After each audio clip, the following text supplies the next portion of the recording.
Bonsoir, mesdames et messieurs. Alexandre Baudouin et François Trépanier qui vous souhaitent la bienvenue à cette autre édition de Sport Express. Monsieur Trépanier, mes hommages. Salut Alex, penses-tu à Donald ou Joe présentement, toi? Moi, j'y vais avec Joe Biden, même s'il y a eu beaucoup de ralliements de Donald Trump dans les dernières semaines. Ouais. Donald s'est fait voir beaucoup. Oui, j'y vais avec Joe Biden quand même. Hey François, belle émission cette semaine. Un peu l'envers du décor au niveau du hockey. Absolument, avec Jean-François Millous de la compagnie Bauer qui est avec nous pour parler des nouveaux bâtons de hockey, entre autres. Et en deuxième partie, notre chum Joey Savoie qui a été dans le top 50 amateurs des golfeurs. Alors, belle émission en perspective. Bienvenue à Sport Express.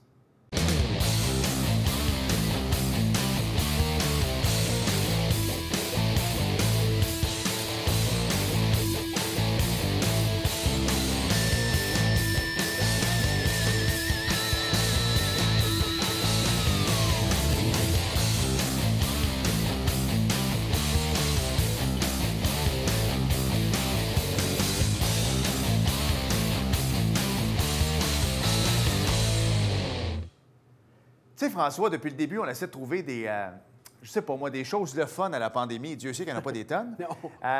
Comme le sport est, on va se le dire au Québec, complètement arrêté. Sur pause, hein? Moi, j'aime ça aller un peu dans l'envers du décor. Parce que lorsqu'on joue au soccer, bien, ça prend un ballon, on s'entend là-dessus. Il y a des gens qui fabriquent le ballon. Mais quand on joue au hockey, ça prend de l'équipement également. Et lorsqu'on parle de hockey, un des premiers mots qui nous vient en tête, c'est Bauer. C'est là depuis des années. Ouais. Et j'ai la chance cette année de coacher une fille dans le Bantam 3 avec les Remparts et son papa travaille pour Bauer. Et il y a un rôle assez important. On va aller le rejoindre tout de suite. Jean-François Millot est avec nous. Salut, JF. Salut. Salut, les gars. D'abord, Jean-François, nous, François et moi, c'est la première chose qu'on te dit. On adore ton décor. Il y a plusieurs personnes qui sont jaloux présentement. Tu nous disais hors d'onde, parce que je te demandais le rôle que tu jouais chez Bauer. Toi, tu es technicien CAD, CAD. Première question que j'ai envie de te demander, c'est ça mange quoi en hiver, ça? En gros, c'est de la conception ou de la fabrication assistée par ordinateur. Donc, ça peut toucher n'importe quel produit. Évidemment, là, je suis rendu chez Bauer, fait que ça touche les produits Bauer. Moi, j'ai un background en aéronautique, mais j'ai travaillé depuis peut-être une quinzaine d'années comme consultant pour une firme d'ingénierie. On était prêté chez les clients. Fait que j'ai travaillé pour une compagnie qui faisait des satellites, simulateurs de vol, des trains électriques, donc tout ce qui est génie mécanique, mais la grosse modélisation 3D.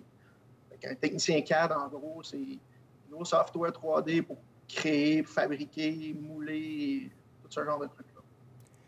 Écoute, tu sais, moi, j'ai 42 ans, puis j'en parlais avec François la semaine dernière. Tu sais, on recevait un bâton annuellement. C'était souvent à ta fête ou à Noël.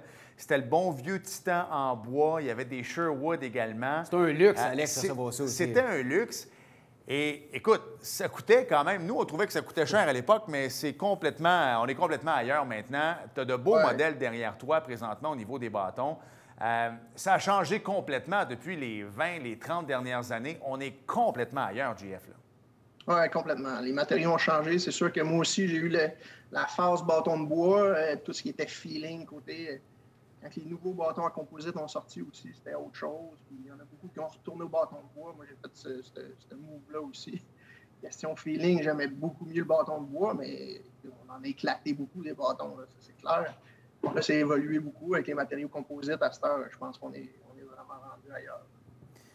JF, parle-nous un petit peu comment ça fonctionne, le thinking derrière la fabrication d'un hockey, d'un bâton de hockey. Bauer, vous en produisez plusieurs modèles. Le cheminement de tout ça, si vous pouvez nous expliquer ça un peu? En fait, Bauer, c'est ça, on a 3 familles de bâtons. On a le Vapor, le Supreme puis le Nexus, qui sont 3 bâtons pour des styles de joueurs différents.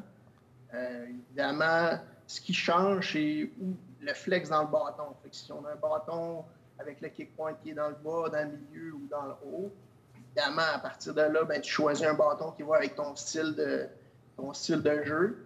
Les bâtons sont fabriqués en fonction de ça. Dépendamment de où on veut que le kick point soit dans le bâton, ben, le matériel est distribué différemment. Le carbone n'est pas tressé pareillement. C'est le genre de truc avec lequel on peut jouer.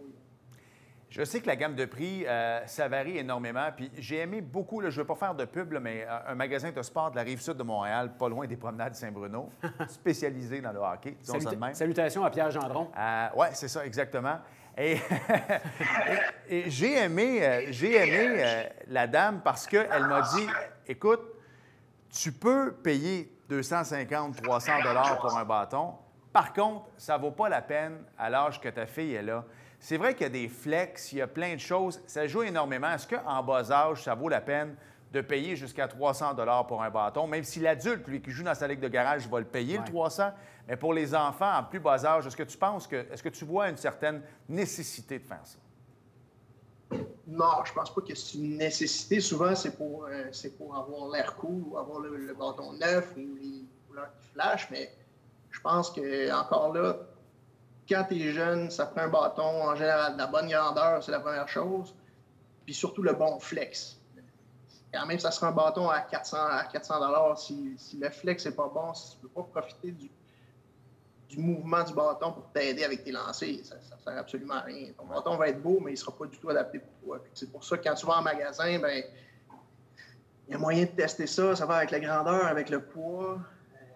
Tout le monde aime avoir quelque chose de beau, quelque chose dans les mains qui fait notre affaire, mais tu ne dépenses pas 400 $ juste pour le plaisir de dépenser 400 $. Jean-François, je veux que tu nous parles un peu du processus des joueurs de hockey professionnels qui jouent avec vos bâtons de hockey. Comment ça fonctionne? Le joueur de hockey se présente à l'usine chez Bauer, vous testez différentes choses avec lui. Vraiment le processus avec un hockeyeur professionnel? Ça arrive que les hockeyeurs professionnels passent à Blainville, à l'usine, pour tester différents trucs, ou s'ils ont commandé des patins qui sont vraiment moulés puis faits à leurs pieds, ils peuvent venir les essayer, ces trucs-là. Ils peuvent venir voir plusieurs produits qu'on a. Évidemment, chaque joueur pro a son, comme on parlait des flex, le flex, la courbe, la longueur du bâton. Évidemment, la couleur, c'est autre chose. Il y en a qui n'aiment pas nécessairement les couleurs des bâtons stock. Fait que la plupart des joueurs pros, c'est des bâtons custom. Là. Ils ont la courbe qu'ils veulent, ils ont le flex qu'ils veulent, ils ont la longueur qu'ils veulent. Et à partir de là, ben, on fait fabriquer des bâtons, on leur envoie une batch de ça peut être 20, 12 bâtons, 24 bâtons. Ils essaient, puis ils donnent du feedback là-dessus. Toi qui travailles dans ce domaine-là, il doit y avoir des essais-erreurs des fois, dans le sens, tu sais, là, les gens le voient là, derrière toi, la panoplie des bâtons qui sont là. Est-ce que ça t'est déjà arrivé de designer un bâton qui finalement, ça donnait absolument rien sur la glace? Est-ce que tu dois souvent retourner sur la planche à dessin? C'est sûr qu'on fait beaucoup de tests, on essaie des nouveaux trucs, des nouvelles géométries de bâtons. On se dit, ben ça va peut-être marcher. Finalement, c'est pas le cas. On a beaucoup de laboratoires à l'usine pour tester les bâtons, évidemment, les impacts, les flex, comment ça réagit.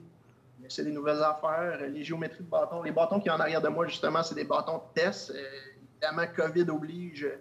Nous, on fait beaucoup de tests sur la glace habituellement. Quand toutes les arénas ont fermé au printemps, évidemment, il fallait continuer de tester les bâtons. Moi, j'étais chez nous, j'avais un setup pour le faire. Fait que les bâtons qui sont là, c'est des bâtons qui sont expédiés directement ici. Ça arrive de la fabrication, puis ils ont tant de lancers à faire pour passer les standards. Puis à partir de là, après ça, on est capable de produire. Si on dit 10 000, on lance 20 000 bâtons à produire. Bien, si les bâtons les brisent, bien, après ça, on les coupe. On essaie de voir pourquoi ça a brisé, c'était quoi la raison, etc. Tu viens de mentionner. Oui, tu viens de mentionner. D'essais-erreurs, mais ouais. ça fonctionne. JF, tu viens de mentionner le fameux mot COVID qu'on est pas mal tanné de parler. Parlons-en justement un petit peu là, au niveau de chez vous, chez Bauer. Est-ce que ça a un impact majeur au niveau de la fabrication, des pauses qu'il y a dans toutes les ligues de hockey? Comment vous vivez ça, vous, chez Bauer, l'impact de la pandémie? Ben oui, c'est sûr que ça affecte toutes les compagnies en général. Bauer n'est pas exclu à ça. Nous, on est en télétravail depuis le mois de mars. L'usine a fermé quand ça a été annoncé. Évidemment, les VP et les dirigeants de notre côté se sont tournés de bord sur un dizaine et ont décidé d'essayer de voir s'ils ne pouvaient pas fabriquer du équipement médical, les masques. On a fait des prototypes. Ça a duré peut-être une couple de jours au printemps. On s'est rendu compte que c'est quelque chose qu'on pouvait explorer. Ils ont changé la shop un peu, le fonctionnement pour pouvoir créer ça, c'est l'équipement médical. Fait que les gens à l'usine ont été capables de retourner au travail pour pouvoir faire ça.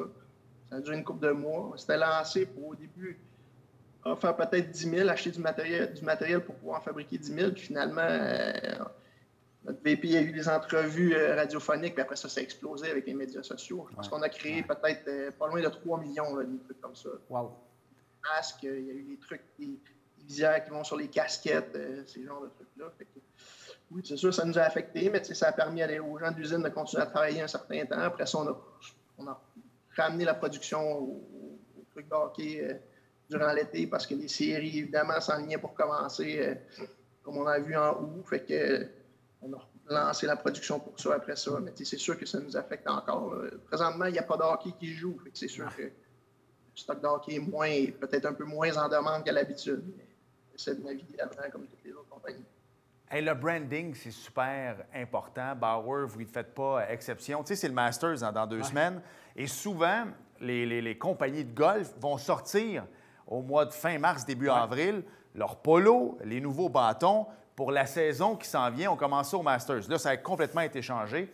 Vous autres, j'imagine que vous aviez des couleurs, vous aviez des nouveaux bâtons à lancer pour la prochaine saison.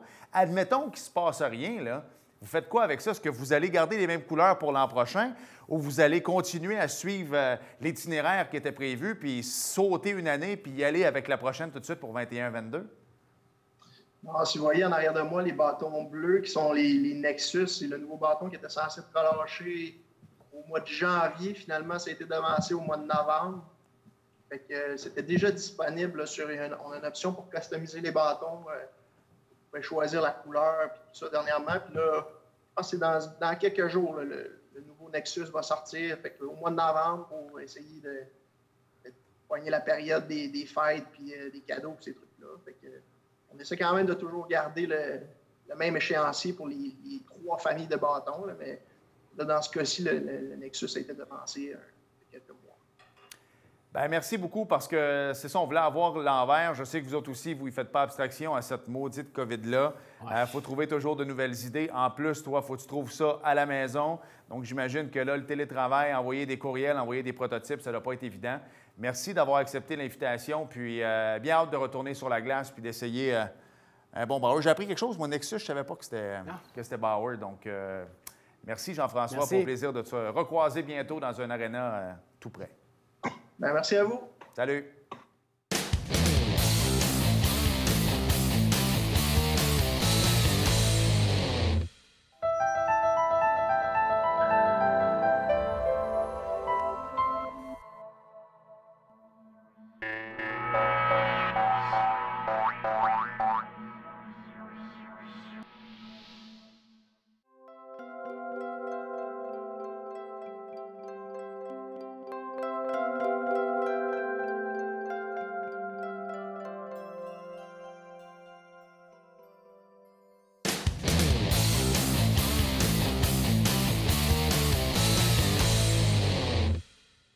Moi, quand le temps gris arrive, François, là, au mois de novembre, je commence des fois à déprimer un peu.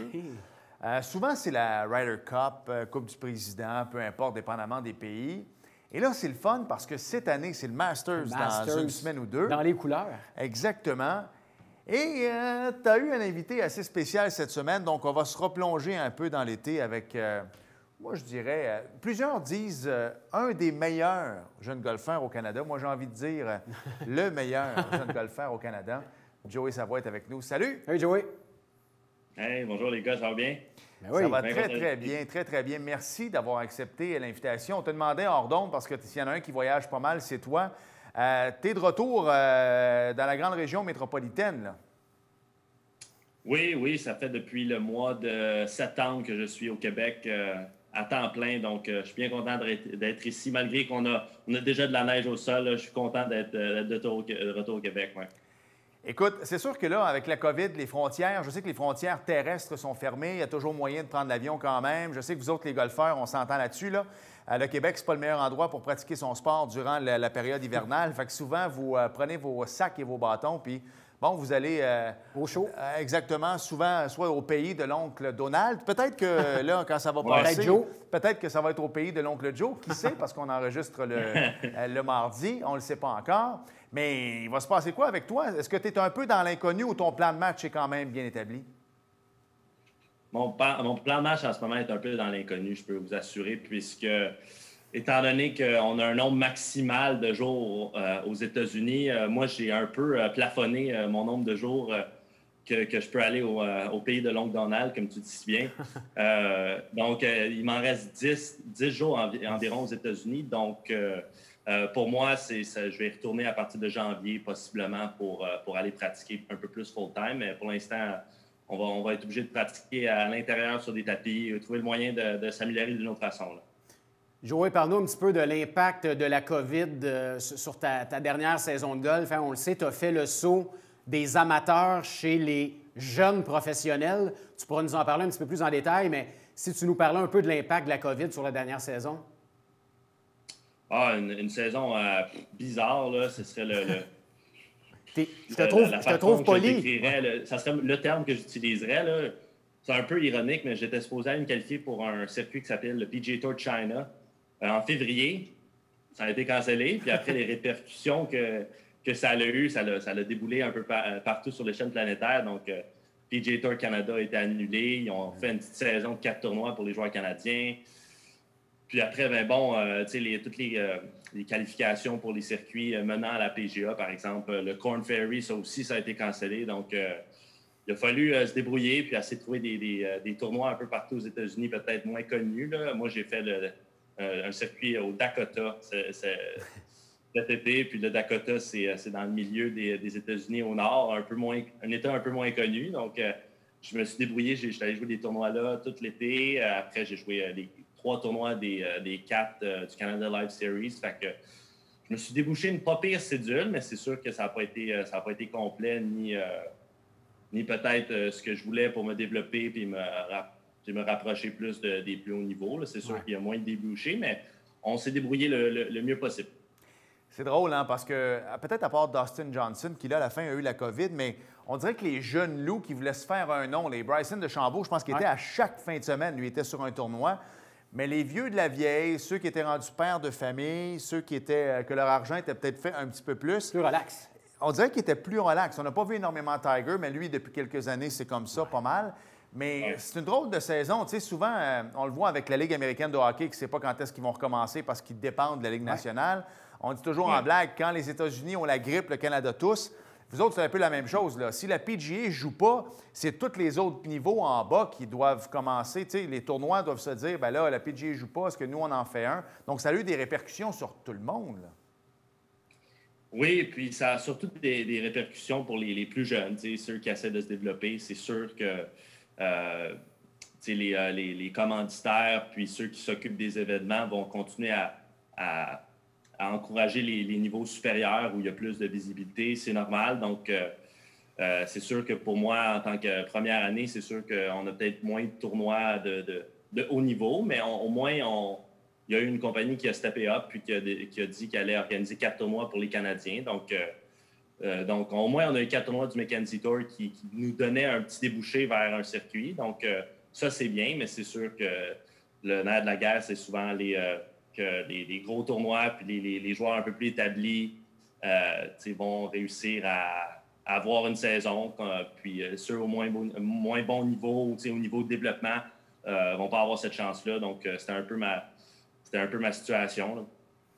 Joey, je veux que tu nous parles un petit peu de la dernière fois qu'on s'est parlé. Écoute, ça va faire presque 1 an, je pense. Tu étais sur le circuit amateur.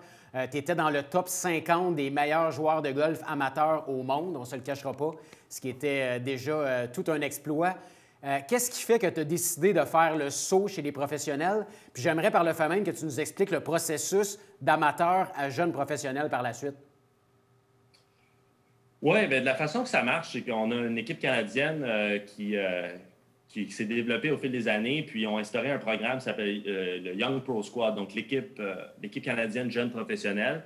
Puis cette équipe-là donne accès au même entourage, puis au même support sensiblement que l'équipe amateur, mais les tournois, évidemment, vont être différents.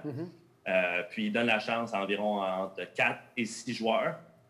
Puis ils ont décidé de me prendre sur l'équipe cette année. Donc, ça m'aidait un peu avec un certain support, puis à avoir un certain entourage pour coaching, physio, puis et autres supports dans ma transition vers le professionnel. puisque le professionnel, évidemment, lorsque tu commences, ça coûte un petit peu plus cher. Fait que c'est sûr que ça l'a aidé d'être sur l'équipe canadienne. Puis on dit, regardez, tu as fait le top 50 au monde amateur, donc on va continuer un peu on va continuer à t'aider pour quelques années, pour ton développement quand tu vas commencer en étant jeune pro. Donc, c'est certain, pour moi, ça a été un peu un petit point tournant de pouvoir, OK, bon, quand je vais commencer, je vais avoir un peu de support. Ouais. Fait que ça a été la première chose qui s'est produite. Après, bon, j'ai eu 2 compagnies qui ont décidé d'embarquer aussi financièrement, qui m'ont aidé un peu. Donc, c'est sûr que pour moi, tu peux les nommer, Joey, hein? Tu peux les nommer, les compagnies. C'est le temps de les nommer, ces compagnies-là, qui t'ont donné un bon coup de main. Oui, c'est ça. Ben, en fait, la première, ça a été Groupe Biron. Puis deuxième, Stingray Music, qui m'a aidé. Donc, puis en les vêtements, c'était Levelwear. Donc, déjà en partant, j'avais un petit entourage pour savoir que quand je tournais pro, j'allais avoir un peu de support. Donc, pour moi, c'était essentiel d'avoir cette partie-là. Puis l'autre partie, c'était, bon, est-ce que j'ai fait mes classes au niveau plus inférieur pour savoir est-ce que j'ai une chance de monter au top? Puis, tu sais, je crois que notre grosse barre, c'était l'atteinte du top 50 pendant plus de 6 mois. Puis, je suis resté là 7 à 9 mois. Je ne me rappelle plus du mois exact. Donc, ça, c'était comme une bonne indication que, bon, je suis capable de le faire, j'ai le potentiel. Tu sais, je ne veux pas me lancer là les yeux fermés. Donc, c'est ça, un support. Puis savoir qu'on a une chance qu'il y a encore du potentiel, puis on peut s'améliorer, puis possiblement atteindre le haut niveau. Fait que, c'est ça. Tu sais, le talent est tellement important au golf. Tu parles de d'autres sports, la Formule 1, par exemple. Tu peux avoir, là, je parle pas de Lance Stroll, tu sais, comme Perez, c'en est un, ça. En ce moment, on se demande où il va se ramasser l'an prochain, parce que lui, il y a un gros commanditaire mexicain qui le suit. Puis si on le prend dans notre écurie, bien, c'est bon pour tout le monde. Au golf, tu as beau avoir les commanditaires que tu veux, si tu ne performes pas, bien, tu ne fais pas la coupure. Absolument. Puis tu ne te permets pas d'aller plus loin. Tu sais, comme là, toi, par exemple, tu sais qu'il faudrait, en théorie, que tu joues des tournois, que tu sois sur le terrain. Fait que, sincèrement, puis le golf est tellement un sport mental, est-ce que tu penses que peut-être que l'année 2020, début 2021, t'essaies-tu de mettre ça à ton avantage, de travailler justement ton mental, puis de dire, regarde, moi, là, parce que c'est pas évident, un jeune comme toi en ce moment, où tu devrais être sur un terrain, tu devrais être aux États-Unis, tu devrais être en Arizona, pas au Québec, par exemple, d'être obligé d'aller frapper des balles sur un gazon synthétique, là. Est-ce que tu vas essayer de focusser sur l'avenir? Comment tu vas travailler ça? Bien, écoute, il y a plein de façons de voir cette situation-là, mais je pense qu'il faut que tu le vois un peu comme une opportunité. Tu sais, regardez, le meilleur exemple que je peux nommer, c'est Bryson DeChambeau, qui, pendant cette période de 3-4 mois, s'est dit, bien là, je vais tout changer mes affaires, je vais m'améliorer d'une autre façon. Puis il a frappé dans un tapis pour 1-2 mois, tu sais. Évidemment, il était au sud, il est probablement sorti sur un terrain de golf, puis on ne le voit pas sur les réseaux sociaux, mais il a trouvé le moyen de se développer. Fait qu'il faut que tu trouves le moyen, même avec la neige, de trouver le moyen de te développer. Fait que pour moi, ça va être possiblement peut-être plus d'entraînement physique, frapper sur des tapis, faire attention à ma nutrition, puis tout faire des petites choses qui ne vont pas nécessiter de gazon pour les 2 prochains mois. Je n'aurai pas le choix. Fait que c'est comme ça que je vais le voir, avec comme une opportunité de changer les petites affaires ou améliorer certains processus. Puis après, lorsque je vais retourner au soleil, bien, je vais être encore plus affamé. Écoute, t'as ouvert la porte. Parle-moi de Bryson DeChambeau. Tantôt, on l'a dit, tu as fait partie du top 50 des meilleurs joueurs amateurs au monde. S'il y en a un qui a dominé la classe amateur, c'est bien lui, là, Bryson DeChambeau, on va se le dire. Mais quelqu'un qui Google Bryson DeChambeau puis qui regarde ses championnats amateurs et quelqu'un qui regarde sa saison 2020, c'est pas le même gars, on va se le dire. Lui, il a pris une tangente complètement différente. T'en penses quoi, toi? Parce que s'il y en a un qui est en train de révolutionner le golf, qu'on aime ou qu'on n'aime pas, c'est lui. Au niveau de la force physique, parce que lui s'est dit, plus je frappe loin, moins je vais avoir de coups à faire avant d'arriver au vert. Mais c'est au niveau technologique également. Ce gars-là analyse les verts comme personne n'a jamais fait ça. Tu sais, Tiger, lui, il se penche. Pas besoin de cellulaire, pas besoin d'avancées technologiques pour lire un vert. Mais Bryson DeChambeau le fait. C'est pas tout le monde qui aime ça. Je ne veux pas te mettre dans le pétrin non plus, là, mais comment tu trouves ça, cette nouvelle approche de golf-là? Bien, c'est sûr que ça va inciter la nouvelle vague de golfeurs à être de plus en plus technologique. Puis on l'avait vu là, dans les années 2010, lorsque le TrackMan puis toutes les petites technologies pour savoir les chiffres parfaits d'une trajectoire de balle sont sortis dans les années 2010. ben, tu sais, ça a un peu lead-up à une personne comme Bryson DeChambeau qui, lui, est allé extrêmement dans sa façon de penser. Puis, tu sais, il faut lui donner, il a complètement changé l'univers du golf en mettant ses bâtons de la même longueur pour tous ses bâtons, ce qui a aucun joueur n'a fait, tu sais. Donc, puis, tout à son avantage, pour vrai, parce que ce gars-là est probablement bien entouré. Il y a des affaires qu'on ne sait pas de ses entraîneurs qui font en sorte qu'il a pris des décisions. Puis, il est aussi extrêmement intelligent. Il a étudié la physique ou quelque chose comme ça à l'université de SMU au Texas. Fait que le gars était déjà brillant. Puis, c'est sûr que c'est pas tout le monde qui est capable de jouer comme ça. Il y en a qui sont raw, un peu plus que le Dustin Johnson. Mais pour ce type de personnalité-là, c'était les bonnes choses à faire, puisque lui, il est tout le temps en questionnement de comment je peux m'améliorer avec les chiffres. Et il n'y a pas d'émotion qui est... toutes ses décisions sont basées sur le rationnel et non l'émotionnel. Donc, non, évidemment, il va changer le golf tant qu'à moi, à moins que la PGA dise non, c'est pas ce style de joueur-là qu'on veut plus tard. Bien là, ils vont adapter en imposant des règles sur, par exemple, la balle pour qu'elle aille moins loin ou faire des terrains plus étroits, par exemple, qui avantageraient moins Bryson DeChambeau. Donc, on va voir ce qui va se passer, mais c'est sûr qu'en ce moment, c'est la personne dont tout le monde parle dans le monde du golf. Hey Joey, on n'a plus le temps, mais c'est pas des questions, c'est des commentaires. Félicitations, athlète de l'année, Fonds Claude Raymond, Saint-Jean-sur-Richelieu. Et on a vu un article de Daniel Langevin dans un grand média, ton entraîneur, qui dit que tu es un des top 3 qui va peut-être se rendre à la PGA au Québec. Alors, on voulait te féliciter pour ça. Merci, Joey. Hey, merci, les gars. Et en espérant te reparler fin mai, début juin, quand ça va aller mieux. Merci, bon hiver. Salut. Ouais, on jouera une game, on jouera une partie. Salut. Ouais. Salut.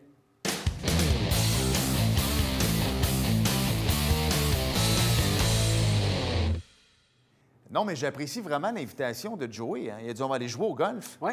Moi, je vais aller participer. Si je vais là, on s'entend. Je suis même prêt à laver ses balles. Je pense que tu serais prêt à aller le cader aussi, un peu partout à travers le monde. Hein? Oh oui, monsieur. En Australie, allez voir mon bon ami Danny Carbonneau. Ça serait bien quand même. Merci, François. Merci, Alex. Merci à vous d'avoir été là. Soyez prudents. Et on se reparle la semaine prochaine. Salut. Bye-bye.